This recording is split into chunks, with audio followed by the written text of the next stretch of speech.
Shalom. Bapak, Ibu, saudara-saudara, dan anak-anak yang dikasihi Tuhan, saat ini kita akan bersama-sama membangun ibadah keluarga atau Patuen Brayat. Semoga semua dalam keadaan sehat. Marilah ibadah kita hari ini kita awali dengan memohon bimbingan dari Tuhan. Kasih karunia dan damai sejahtera dari Allah Bapa, dari Tuhan Yesus Kristus, dan dari persekutuan Roh Kudus menyertai kita. Amin. Kita memuji dari Kidung Jemaat 13 ayat 1 dan 2.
Kita awali ibadah kita saat ini, kita akan berdoa. Bapa yang bertatah di kerajaan surga yang mulia, Bapa yang selalu memelihara, menyertai, memberi kekuatan dan kesehatan kepada kita, juga memberi rezeki yang melimpah. Terima kasih atas semuanya Bapa, dan kami bersyukur hanya kepadamu. Pada saat ini kita akan ibadah keluarga, yaitu Patuen Brayat di rumah Bapak Ibu masing-masing. Tuhan memberkati rumah tempat yang akan dipakai untuk ibadah dengan kuasa Roh Kudus-Mu. Bapa, kami sering berbuat dosa. Untuk itu kami mohon pengampunan dosa yang banyak kita lakukan, agar kita layak datang ke hadirat-Mu. Pada saat ini kami akan membaca firman-Mu dan akan belajar untuk mengerti dan melakukannya dalam hidup ke depan. Kami yang akan menyampaikan firman-Mu juga mohon tuntunan hikmat Roh Kudus-Mu, ya Bapa.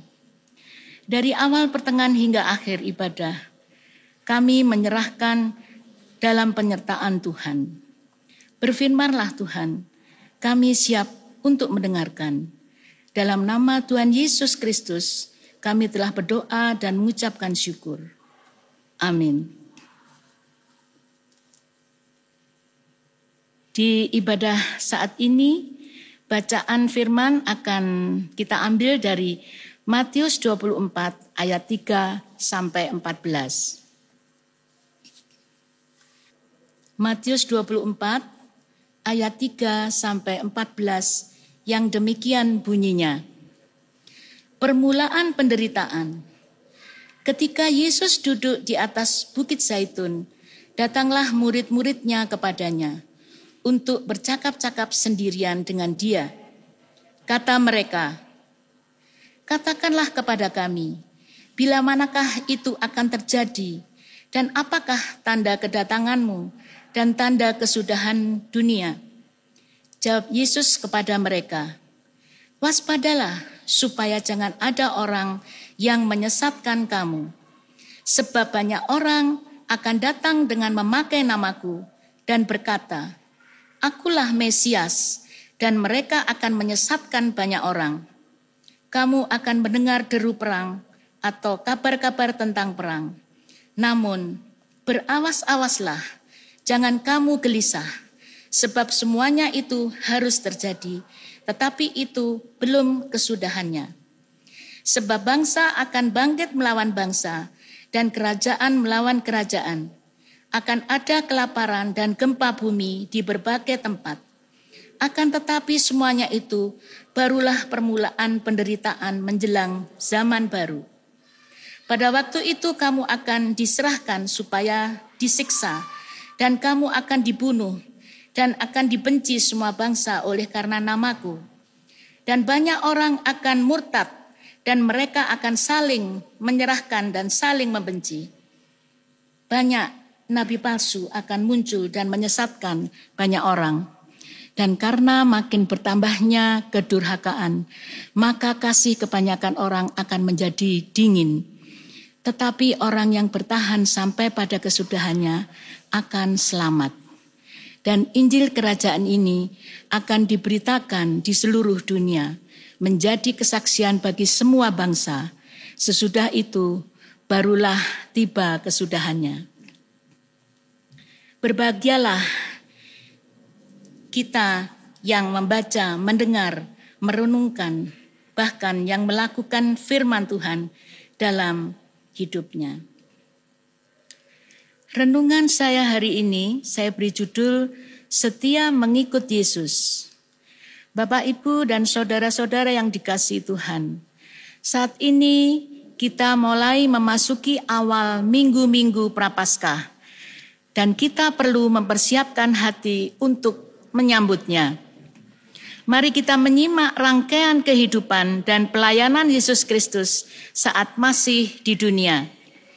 Ia telah memberitahukan kepada murid-muridnya tentang penderitaan yang Yesus akan alami.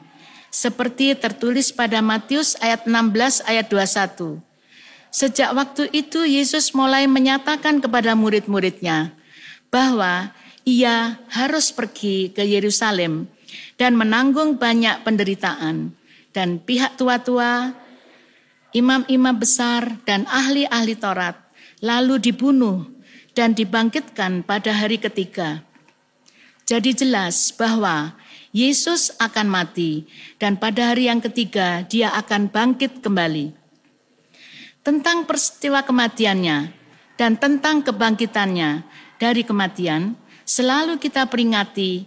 Demikian halnya tentang kenaikannya ke surga. Alkitab juga telah menerangkan kepada kita bahwa Yesus Kristus akan datang kembali kedua kalinya. Ia datang untuk menghakimi dunia ini, dan semua umat manusia akan dihakimi di hadapan Tuhan, di hadapan tahta Anak Domba, yaitu Yesus Kristus.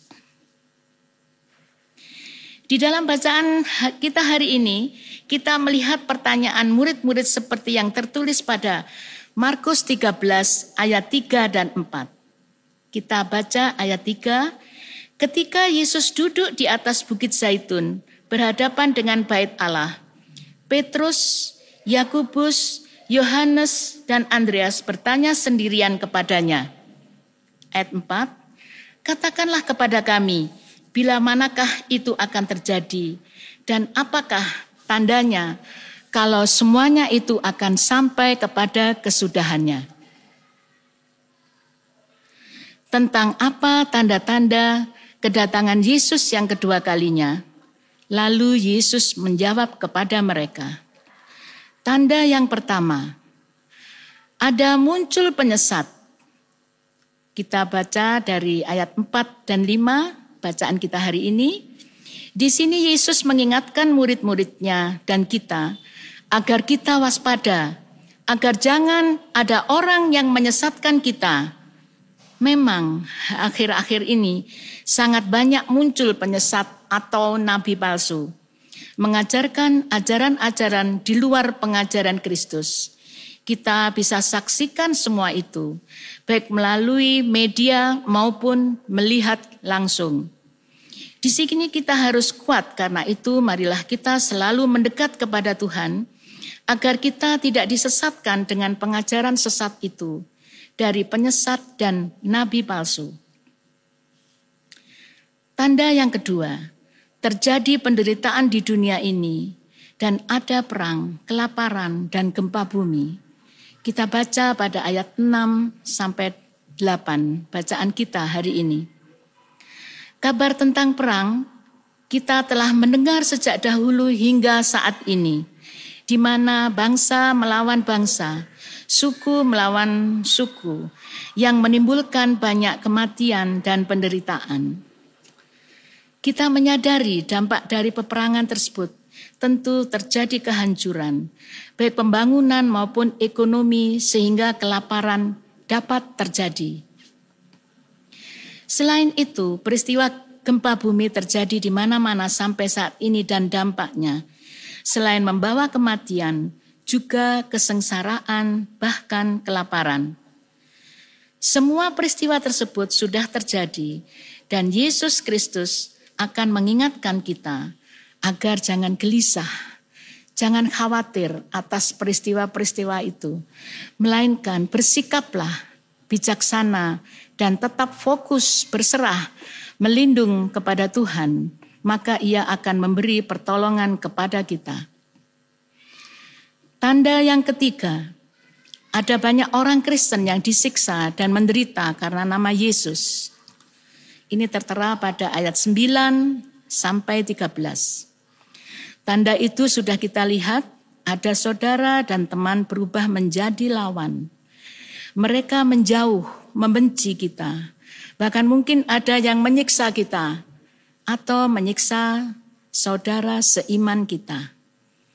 Kita umat Tuhan harus tetap mengasihi mereka sebagai wujud iman kita mengasihi Allah. Dapat kita baca pada Roma 12 ayat 21. Janganlah kalah terhadap kejahatan, tetapi kalahkanlah kejahatan dengan kebaikan. Jadi kita harus mengalahkan kejahatan itu dengan kebaikan dan percayalah Tuhan Allah akan memampukan kita untuk bertahan.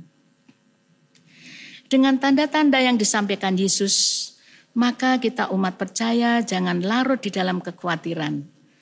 Jangan larut dalam ketakutan, kegelisahan. Jangan larut pada putus asa, apalagi meninggalkan Tuhan. Melainkan bangkitlah dan bersemangat menjalani realita kehidupan ini, termasuk realita menghadapi COVID-19 yang sampai saat ini belum selesai. Mari kita tetap setia mengikut Yesus dan bergandengan tangan dan kerjasama dalam memberitakan kabar baik dimanapun saat ini kita berada, dan kita berharap dan berdoa agar melalui pemberitaan kesaksian hidup kita ada orang mau datang kepada Tuhan. Mari kita berpegang pada kebenaran firman Tuhan dan hendaklah kita tetap setia pada Tuhan dan janji Tuhan kepada kita. Ia akan menganugerahkan kepada kita mahkota kehidupan kekal. Amin.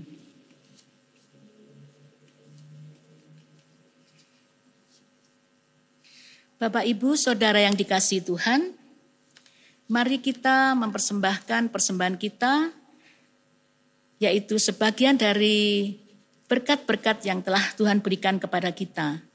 Dan kita akan memuji dari Kidung Jemaat 287B ayat 1 dan 2.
Marilah Bapak, Ibu, Saudara, dan adik-adik yang dikasihi Tuhan, kita akan berdoa syafaat dan kita juga berdoa untuk persembahan yang sudah kita kumpulkan.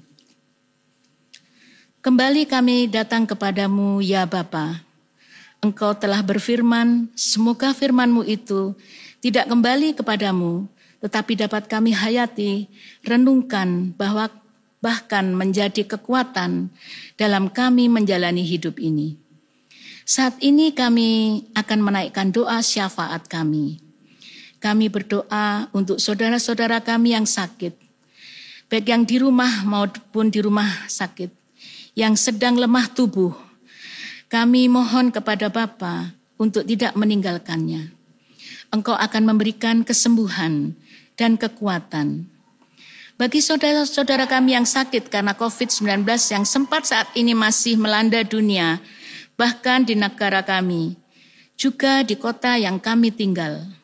Kami mohon penyertaan Tuhan agar COVID-19 segera hilang dengan kekuatan dan kuasa-Mu ya Bapa, sehingga kehidupan ini menjadi baik dan saudara-saudara kami menjadi sembuh.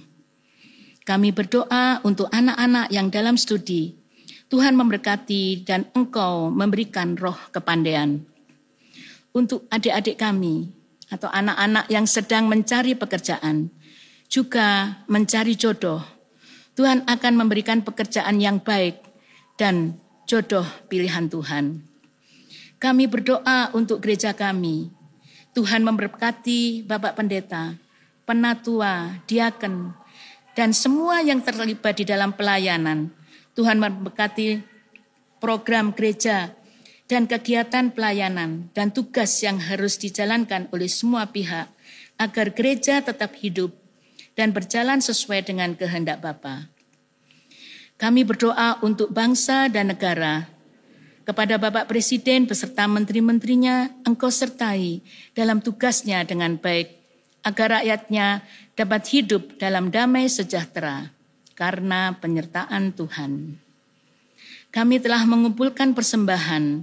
Mohon Tuhan memberkatinya agar persembahan ini dapat dipakai untuk pelayanan di gereja kami. Yang Tuhan percaya untuk mengelola persembahan, Tuhan berkati, biarlah mereka menjalankan tugasnya dengan takut akan Tuhan. Kami akan mengakhiri kebaktian ini dan kami tetap mohon penyertaan Tuhan dalam menjalankan kehidupan. Doa dan ucapan syukur ini kami mohon kepada Bapa di surga melalui Putra-Mu yang tunggal, Tuhan kami Yesus Kristus, Juru Selamat kami yang hidup. Amin. Bapak, Ibu, Saudara yang dikasihi Tuhan, marilah kita memuji lagi dari Kidung Jemaat 183 ayat 1 dan 2.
Sebelum kita mengakhiri kebaktian saat ini, marilah kita memohon kepada Tuhan berkat Tuhan. Allah sumber damai sejahtera, Tuhan Yesus Kristus sumber kasih karunia, Roh Kudus sumber hikmat dan kebijaksanaan menyertai kita mulai hari ini sampai selama-lamanya. Demikian Bapak Ibu Saudara dan anak-anak yang dikasihi Tuhan, kiranya ibadah yang baru saja kita jalani mendatangkan berkat bagi kita semua. Amin.